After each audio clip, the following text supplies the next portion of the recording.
Hello बच्चों। तो बच्चों लास्ट हमने पढ़ा था ओम का नियम। ओम का नियम, ठीक है। तो ओम का नियम क्या होता है? V is equal to I R. V is equal to I R. R क्या था? आर था हमारा प्रतिरोध, ठीक है। आर क्या होता है? प्रतिरोध। प्रतिरोध क्या था? प्रतिरोध को अपन परिभाषित करें तो धारा के मार्ग में रुकावट, ऐसे इसको बोल सकते हैं, धारा के मार्ग में रुकावट, ठीक है। और देखो उसको समझिए, प्रतिरोध को समझे थोड़ा सा।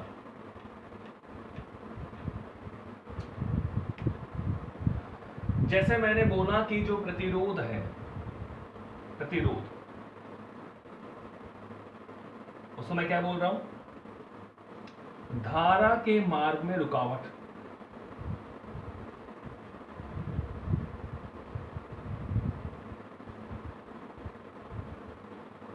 यानी धारा को कम कर देता है, ऐसा लग रहा है।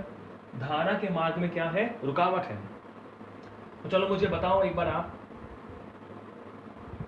कि सपोज करो ये कोई प्रतिरोध तार ले लिया मैंने, इस तरह अपन प्रतिरोध को शो करते हैं। इसका प्रतिरोध कितना है? मान लो R, ठीक है। तो आपको देखने को मिलेगा कि जैसे मान लो हमने इसमें करंट प्रवाहित करी I, कितना करंट दे रहे हैं? I। तो I इसमें गई और यहां भी कितनी मिलती है? I। हमारी बात समझ? करंट हम कितना दे रहे हैं? I दे रहे हैं। अब ये प्रतिरोध में से गई और धारा कितनी मिली? I। तो रुकावट क्या हुई भाई? अगर अपन जनरली देखें तो प्रतिरोध धारा के मान को कम करना चाहिए, यानी I से क्या आनी चाहिए? कुछ कम धारा आनी चाहिए। हमारी बात समझ में? धारा I इसमें गई, ये प्रतिरोध में प्रवाहित हुई, ये रेजिस्टेंस है, प्रतिरोध है, तो धारा I ही मिलती है। रुकावट क्या हुई? तो देखो इसका मतलब ये मत समझना कि धारा I यहां को कम मिलेगी। देखो इसको मैं एक एग्जांपल से समझाऊं आपको। सपोज करो ये कोई पानी का पाइप है, पानी प्रवाहित करने के लिए हमने क्या लगा दिया? एक पाइप लगा दिया, ठीक है। और सपोज करो यहां पर हमने एक इस तरह बनाया हुआ है, ऐसे एक टैंकर बनाया हुआ है, ठीक है। यहाँ पानी आ रहा है इस तरह,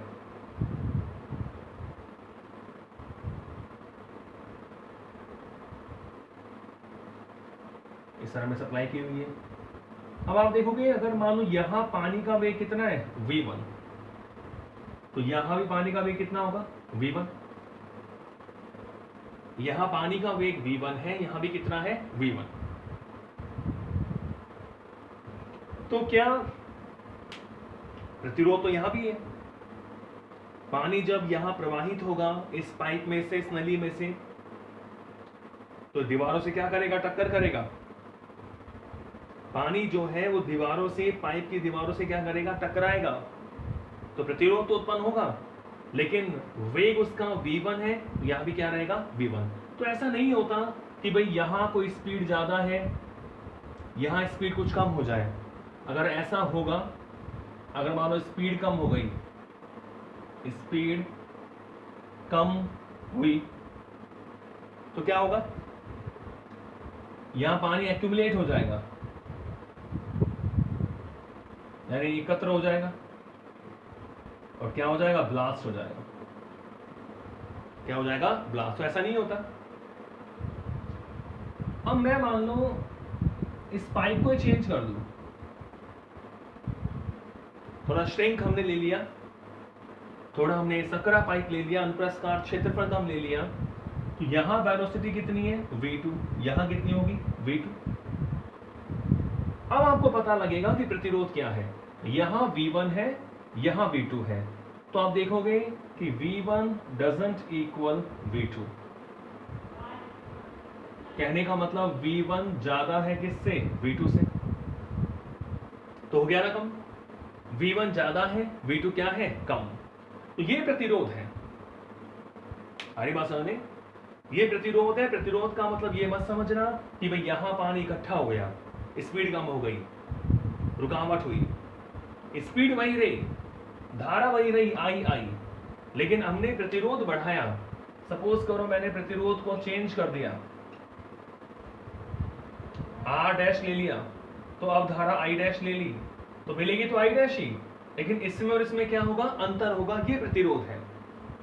क्योंकि आपको पता है कि अगर धारा कम हुई तो इसका मतलब क्या हुआ? आवेश का संचय होगा।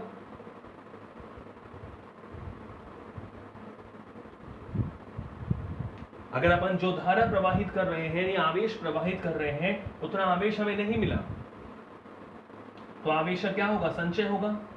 और आवेश संरक्षण नियम से, आवेश संरक्षण नियम से आप जानते हो कि आवेश का ना तो संचय होता है और न विनाश होता है, न नष्ट होता है, केवल क्या होता है? ट्रांसफर होता है। तो आप समझ गए हैं प्रतिरोध। तो एक बात समझिए आपने कि स्पीड तो वही रहेगी। इस तरह आप देख सकते हो कि आपने दूसरा पाइप लिया, दूसरा तार लिया, तो धारा या स्पीड के मान में क्या होगा? अंतर होगा। ठीक है, तो यह प्रतिरोध हमने पढ़ लिया था।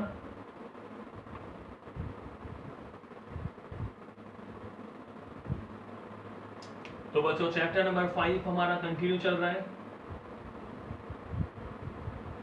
ठीक है,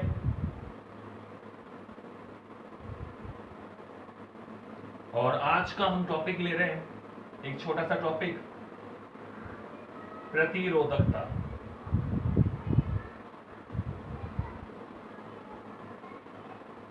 क्या ले रहे हैं? प्रतिरोधकता, या इसे बोलते हैं विशिष्ट प्रतिरोध। विशिष्ट प्रतिरोध।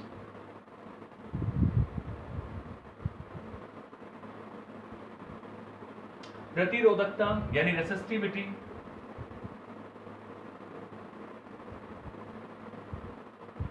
या स्पेसिफिक रेसिस्टेंस। क्या बोलते हैं? Specific resistance. ठीक है, प्रतिरोधकता या विशिष्ट प्रतिरोध, इसको अपन शो करते हैं रो से। क्या बोलते हैं इसको? रो। रो। ठीक है, तो प्रतिरोध तो हमने पढ़ लिया। आज हम पढ़ेंगे प्रतिरोधकता या विशिष्ट प्रतिरोध। तो देखिए, जैसे मैंने कहा कि मेरे पास कोई चालक तार है। क्या है? कोई चालक तार। ठीक है, उसका जो अनुप्रस्थ काट क्षेत्रफल है, अनुप्रस्थ काट क्षेत्रफल वो कितना है? कैपिटल है। अनुप्रस्थ काट क्षेत्रफल कितना है? Capital A. ठीक है, उसकी जो लंबाई है वो कितनी है? Small L. ठीक है, अब मैंने मान लो इसमें एक विभवांतर लगाया, कैपिटल बी, और हमें धारा कितनी मिल गई? Capital I. ठीक है, यानी कुछ इस तरह की बात है कि ये मेरे पास कोई चालक तार है,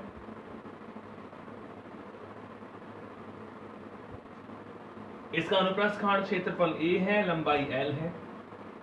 ठीक है, तो हमें इसका विभवांतर क्या मिलेगा? R is equal to V upon I. Equation number first. प्रतिरोध क्या होगा? नहीं सॉरी, विभवांतर नहीं, प्रतिरोध क्या होगा? V अपॉन आई। इसके सिरों पर V वोल्टेज है, प्लस और माइनस V वोल्टेज है, और धारा इसमें कितनी प्रवाहित हो रही है? I। तो R बराबर क्या हो गया? V अपॉन आई। अब मैं क्या कर रहा हूं? बिल्कुल इसके जैसा ही एक चालक तार रो ले रहा हूं, सेम बिल्कुल इसके जैसा।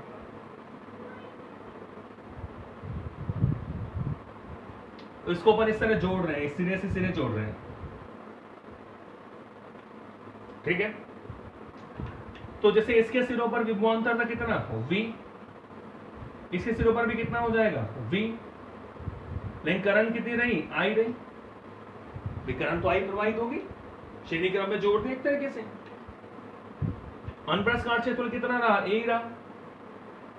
तो हमने क्या करा, अब लंबाई जो है वो L प्लस L, यानी टोटल लंबाई कितनी हो गई 2L। तो 2L लंबाई लेने पर अब जो विभवांतर होगा वो कितना हो गया 2V हो गया। विभवांतर कितना हो गया 2V। हमने क्या करा, दो चालक तार लिए बिल्कुल एक जैसे, उनकी लंबाई भी L है, अनुप्रस्थ काट क्षेत्रफल कैपिटल A है, विभवांतर V प्लस V कितना हो गया 2V। इस वाले केस में अगर मैं प्रतिरोध की बात करूं R इज इक्वल टू विभवांतर क्या हो गया V की जगह 2V, चलो मैं R' मान लूं 2V अपन धारा कितनी रही I, धारा कितनी I, इसमें भी करंट I जाएगा और इसमें भी करंट कितना जाएगा I, ठीक है। तो इसका मतलब क्या हुआ, जो R' होगा 2V अपॉन I, ये किसकी वैल्यू R की वैल्यू। तो बताओ क्या हुआ, लंबाई बढ़ाने से प्रतिरोध बढ़ गया। लंबाई पहले L थी, अब हो गई 2L, L प्लस L कितना हो गया 2L। तो लंबाई दो गुनी करी तो प्रतिरोध भी दो गुना हो गया, 2R हो गया ना। पहले कितना था R था, जब L लंबाई थी तो प्रतिरोध कितना था कैपिटल R। जब लंबाई हो गई L प्लस L 2L, तो अब प्रतिरोध भी कितना हो गया 2R। इसका मतलब यहां से हमें एक रिजल्ट मिल जाता है कि सर जो प्रतिरोध होता है वो लंबाई के क्या हो गया समानुपाती, R समानुपाती क्या हो गया L। किसी चालक तार का जो प्रतिरोध है उसकी लंबाई के क्या होता है समानुपाती होता है। क्लियर है, पहले L था, प्रतिरोध R था, लंबाई अब L प्लस L 2L हो गई तो प्रतिरोध 2R हो गया। यानी जैसे जैसे लंबाई बढ़ाओगे प्रतिरोध का मान बढ़ेगा। अब देखिए, अब मैंने क्या करा, लंबाई तो वही रहने दी, अनुप्रस्थ काट क्षेत्रफल आधा कर दिया, मान लो ऐसे कर दिया। लंबाई L है, अनुप्रस्थ काट क्षेत्रफल आधा कर दिया, यानी इसका अनुप्रस्थ काट क्षेत्रफल a/2, इसका भी कितना हो गया a/2। पहले कितना था a, ठीक है। तो बेटा विभवांतर तो V ही रहेगा, विभवांतर क्या रहेगा V। करंट जो है वो कम हो जाएगी, यानी करंट हो गई यहां पर I/2, करंट कितनी हो गई I/2। क्लियर है। तो अब देखें इस वाले केस में अगर मैं R" मान लूं, विभवांतर क्या रहा V, ठीक है। विभवांतर V है और जो धारा है वो कितनी हो गई I/2, ऊपर चला गया। तो R" is equal to 2 V upon I किसकी वैल्यू है R की वैल्यू। इसका मतलब ये हुआ अनुप्रस्थ काट क्षेत्रफल आधा कर रहे हैं तो प्रतिरोध डबल हो गया, यानी हमने अनुप्रस्थ काट क्षेत्रफल कम करा तो प्रतिरोध बढ़ा। तो यहां से एक रिजल्ट और मिल जाता है कि R समानुपाती 1/A, R समानुपाती 1/A। पहले अनुप्रस्थ काट क्षेत्रफल कितना था कैपिटल A था, प्रतिरोध कितना था कैपिटल R था। अब हमने अनुप्रस्थ काट क्षेत्रफल आधा कर दिया, a/2 कर दिया, तो अब करंट I ना होकर कितना प्रवाहित होगी I/2, तो I/2 2 पर चला गया 2R। तो यहां से दो रिजल्ट हमें मिल जाते हैं कि लंबाई को बढ़ाने से प्रतिरोध बढ़ता है और अनुप्रस्थ काट क्षेत्रफल को घटाने से उसी अनुपात में प्रतिरोध क्या हो जाता है बढ़ जाता है। तो लंबाई के तो क्या होता है समानुपाती और अनुप्रस्थ काट क्षेत्रफल के व्युत्क्रमानुपाती। तो देखो इसी को अपन एक संबंध के रूप में लिखे,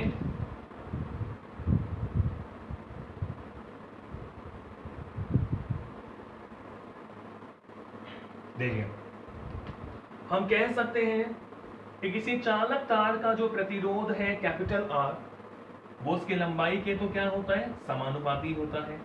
इक्वेशन नंबर फर्स्ट, जैसे जैसे लंबाई बढ़ाओगे प्रतिरोध का मान भी क्या होगा बढ़ेगा, और उसके जो अनुप्रस्थ काट क्षेत्रफल के क्या होता है व्युत्क्रमानुपाती होता है, यानी R समानुपाती 1/A। इन दोनों समीकरणों को मिला दें, समीकरण 1 व 2 से।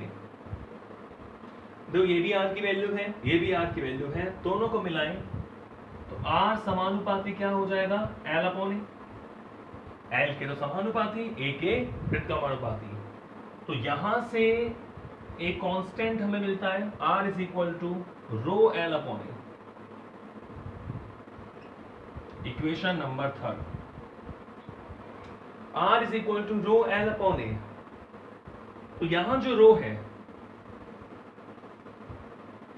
समीकरण 3 में जो रो होता है, इसी रो को बोलते हैं विशिष्ट प्रतिरोध। विशिष्ट प्रतिरोध, या क्या बोलते हैं, इसका दूसरा नाम क्या है, प्रतिरोधकता।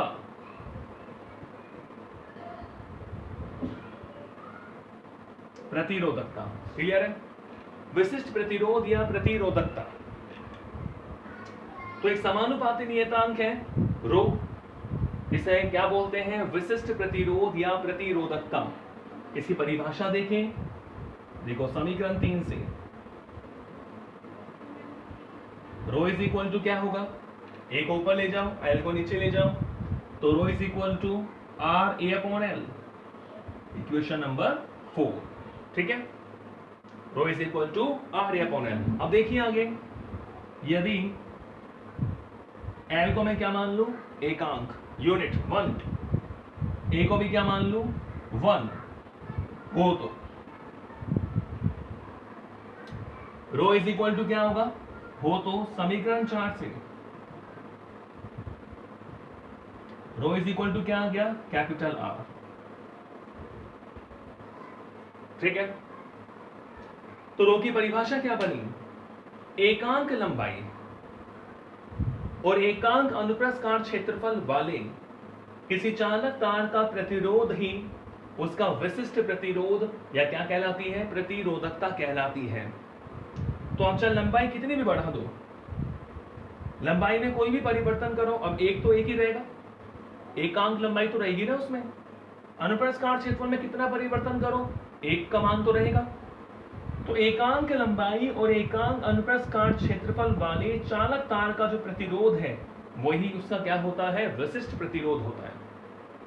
तो हमने देख लिया था कि R का मान लंबाई या क्षेत्रफल में परिवर्तन करने से परिवर्तित होता है, नहीं रो का मान परिवर्तित नहीं होगा।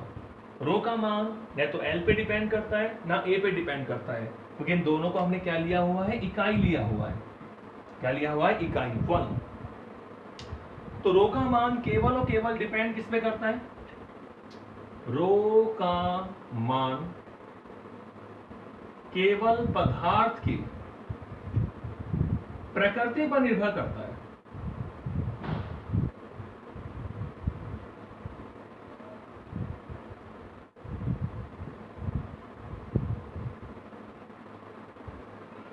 रो का मान केवल किस पे डिपेंड करता है, पदार्थ की प्रकृति पर। समझ रहे हो, जैसे मान लो मैंने कोई कॉपर का तार लिया, मान लो उसकी 5 सेंटीमीटर लंबाई है और मान लो उसका कुछ हम क्षेत्रफल मान लें, तो अब चाहे एक ही तार ही कितनी भी लंबाई, कैसा भी मोटा तार पतला तार कैसा भी लो, उसका रो चेंज नहीं होगा। अलग अलग पदार्थ आपने लिए, जैसे कोई कॉपर का तार लिया, कोई चांदी का लिया, एल्युमिनियम का लिया, पदार्थ आपने बदल दिया तो ही रो बदलेगा। एक ही पदार्थ के भिन्न भिन्न लंबाई और भिन्न भिन्न अनुप्रस्थ क्षेत्रफल वाले तार की जो प्रतिरोधकता होती है वो समान होती है। केवल किस पे डिपेंड कर रहा है, पदार्थ की प्रकृति पर। इंपॉर्टेंट बात है। चलो अब इसका मात्रक वात्रक निकालें। देखो रो का मात्रक एवं विमा,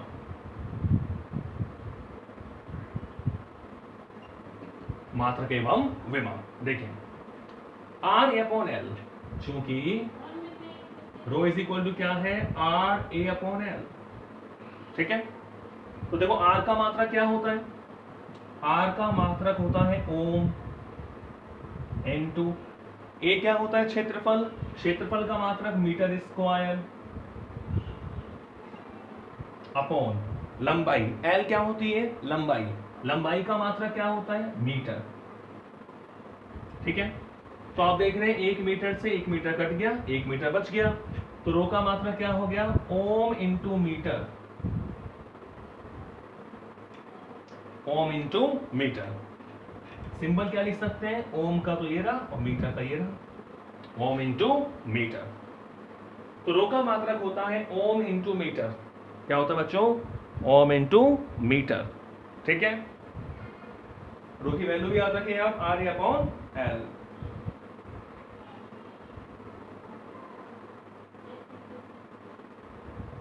ठीक है,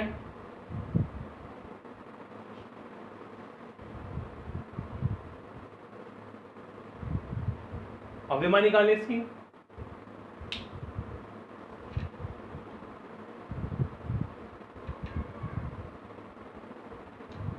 ये तो हो गया मात्रक ओम इंटू मीटर विमा के लिए।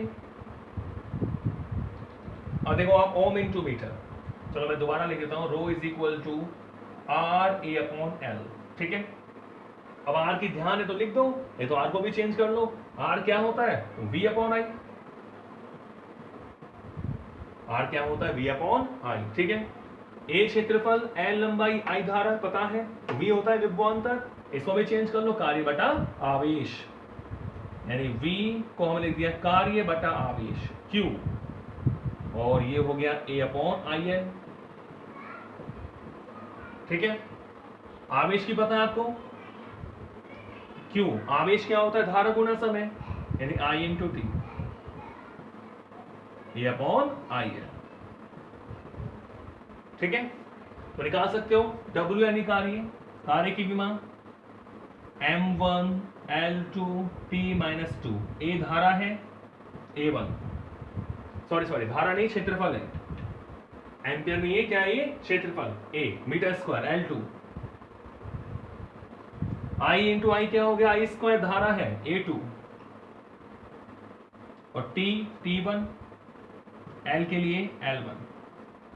समझ गए, ए यहां क्षेत्रफल है, एम्पियर नहीं है, तो इसको सॉल्व करें तो आप देख रहे हैं जो रो की विमा होगी, देखो M1 L2 L2 L4, नीचे L1, कितना बचा L3, T माइनस 2, T1 ऊपर जाएगा -1, कितना बचा T माइनस 3, और A2 ऊपर जाके A माइनस 2। तो रो की विमा क्या हो गई, M1 L3 T minus 3 A minus 2। Clear,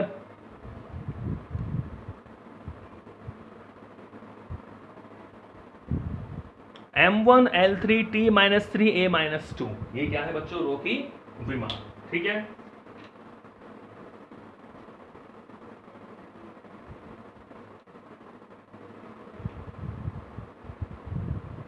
तो देखो बच्चों, अलग अलग पदार्थों की जो प्रतिरोधकता है वो अलग अलग होती है। ठीक है, प्रतिरोधकता अगर मैं बात करूं चालकों के लिए,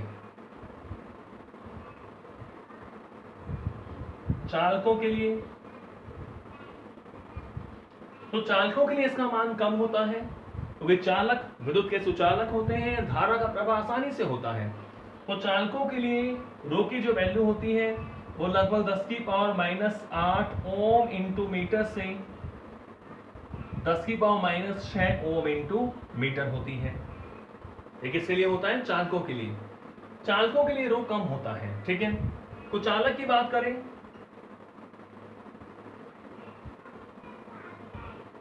तो चालकों के लिए जो रो होता है, तो चालकों के लिए सबसे ज्यादा होता है रो का मान, प्रतिरोधकता का मान सबसे ज्यादा होता है, मैक्सिमम होता है कुचालकों के लिए,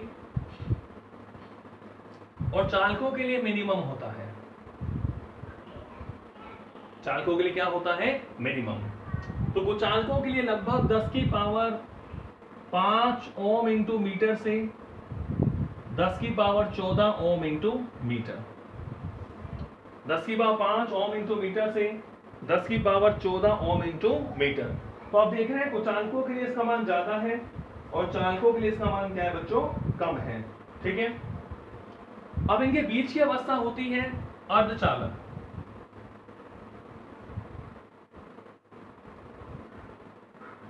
अर्धचालकों के लिए जो रो की वैल्यू होती है, अर्धचालक यानी नाम से क्लियर है, आधा चालक और आधा कुचालक।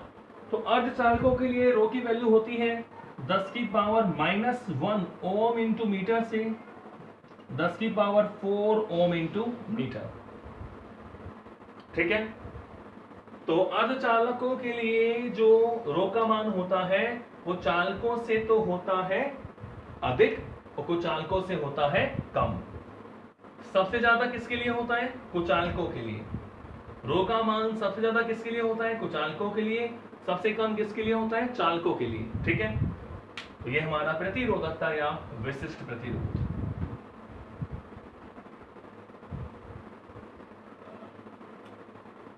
इसी में आगे चलें। प्रतिरोधकता को हम समझ चुके हैं भली भांति।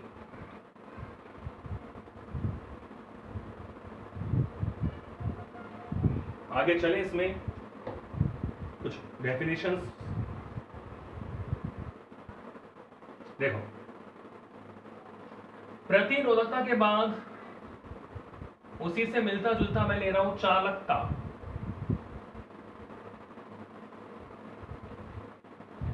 क्या बोलते हैं? चालकता। जैसे होती प्रतिरोधकता या विशिष्ट प्रतिरोध, इसे बोलते हैं चालकता या विशिष्ट चालकत्व। विशिष्ट चालकत्व, ऐसे भी इसको हम बोल सकते हैं, विशिष्ट चालकत्व। क्लियर है? चालकता, इसको बोलते हैं कंडक्टिविटी।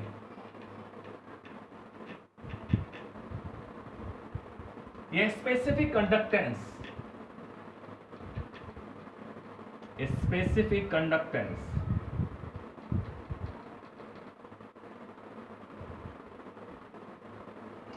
चालकता या विशिष्ट चालकत्व क्या होता है बच्चों? देखिए, चालकता या विशिष्ट चालकत्व को अपन सिग्मा से शो करते हैं। किससे शो करते हैं? सिग्मा से। देखो, जैसे प्रतिरोधकता का मतलब था रुकावट, प्रतिरोध से ही आगे चल के बना प्रतिरोधकता, यानी जिसकी प्रतिरोधकता ज्यादा उसमें धारा प्रवाह कम। उसका उल्टा होता है चालकता, इसमें धारा प्रवाह ज्यादा हो रहा है, जिसमें ज्यादा आवेश प्रवाहित हो रहा है, वो चालकता से बताते हैं। तो चालकता को अपन किससे शो करते हैं? सिग्मा। क्या बोलते हैं इसको? सिग्मा। तो सिग्मा इज इक्वल टू होता है 1/ρ।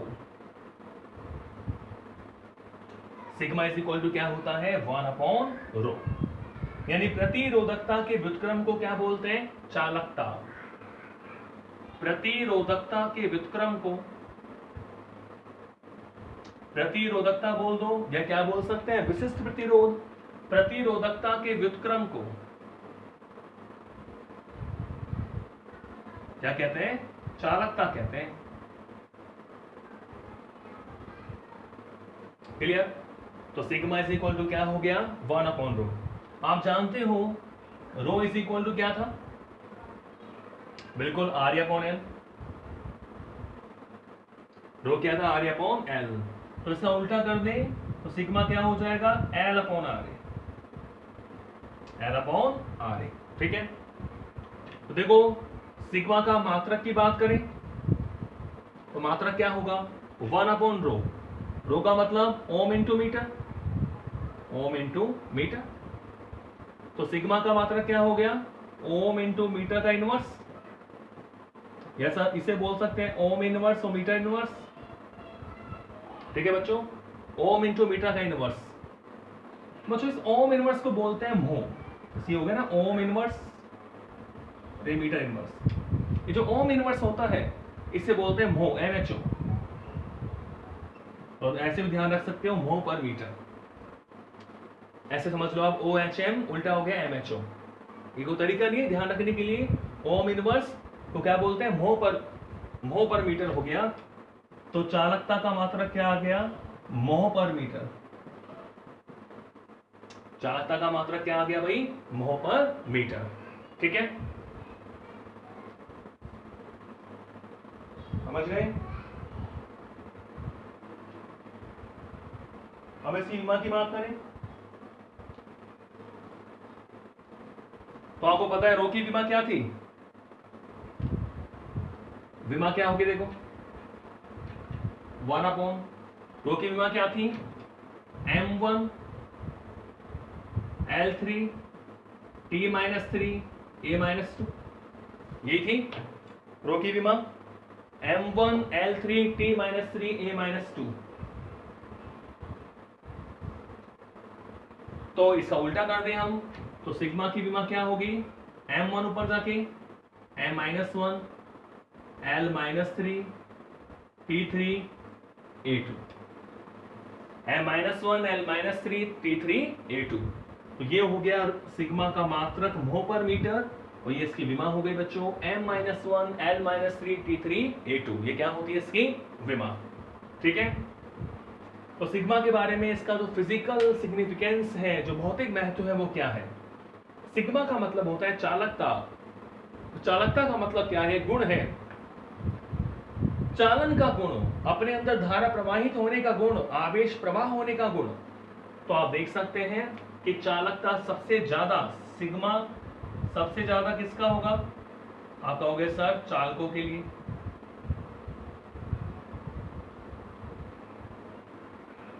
क्योंकि चालकों में सबसे ज्यादा धारा प्रवाह होता है। और सिग्मा मिनिमम किसके लिए होगा, आप फिर भी कहोगे सर कुछ चालकों के लिए।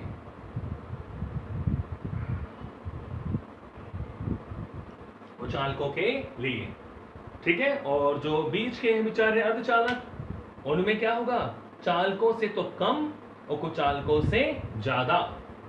ये हो गया चालकता या विशिष्ट चालकत्व। क्लियर है।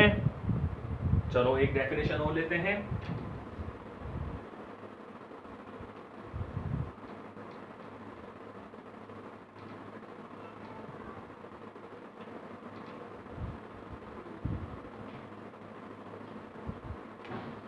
ऐसे ही हम एक डेफिनेशन ले रहे हैं चालकत्व, केवल चालकत्व। अभी क्या पढ़ा था, विशिष्ट चालकत्व। ये क्या है, चालकत्व। चालकत्व, कंडक्टेंस,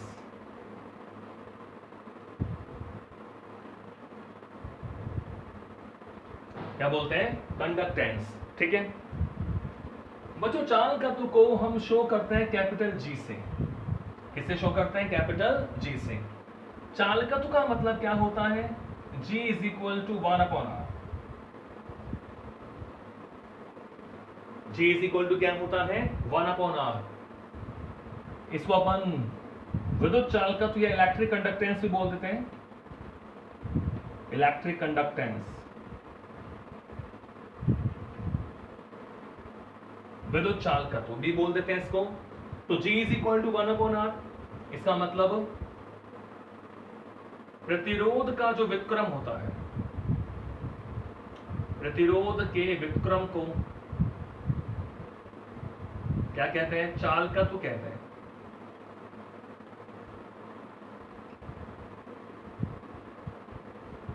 प्रतिरोध के व्युत्क्रम को क्या बोलते हैं, चालकत्व बोलते हैं। G is equal to 1/R, ठीक है। तो इसका मात्रक लेके चलिए। मात्रक क्या होगा, 1/R का मात्रक क्या होता है, ओम।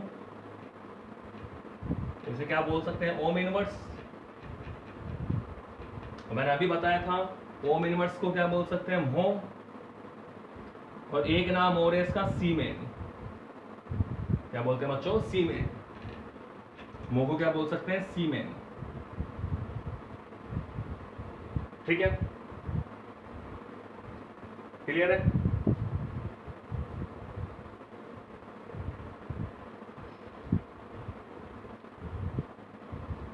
तो जैसे हम ग्राफ बनाते थे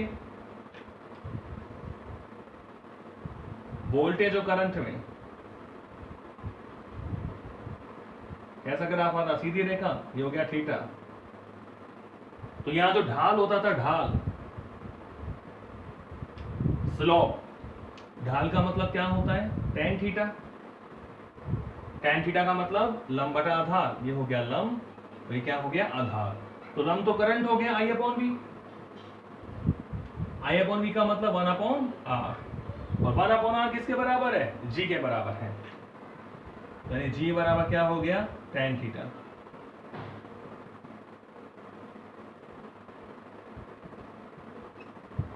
ये भी ध्यान रखें आप।